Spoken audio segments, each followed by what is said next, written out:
సంవత్సరాల క్రితం తన కుమారులను క్రీస్తు చేసిన లోకానికి పంపించడం జరిగింది. ఆయనలో మరి ఎవరైతే విశ్వాసం ఉంచుతారో, యేసుక్రీస్తు ఎవరైతే విశ్వాసం ఉంచుతారో, యేసుక్రీస్తును ఎవరైతే సొంత రక్షకునిగా అంగీకరిస్తారో వారందరినీ కూడా పాపం నుండి విమోచించడానికి వేరు సిద్ధంగా ఉన్నారండి. ఇప్పుడు మనకు ఎవరికైనా ఇంట్లో సృష్టి చేస్తే డాక్టర్ దగ్గరికి వెళ్తాం తొలగించుకోవడానికి.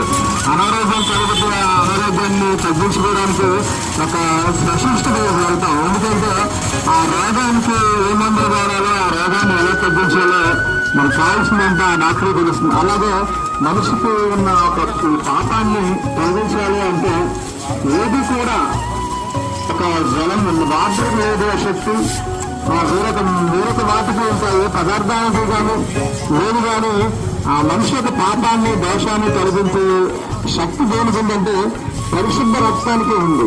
ఆ పరిశుద్ధ రక్తం ఎవరుగా అంటే యేసుక్రీస్తు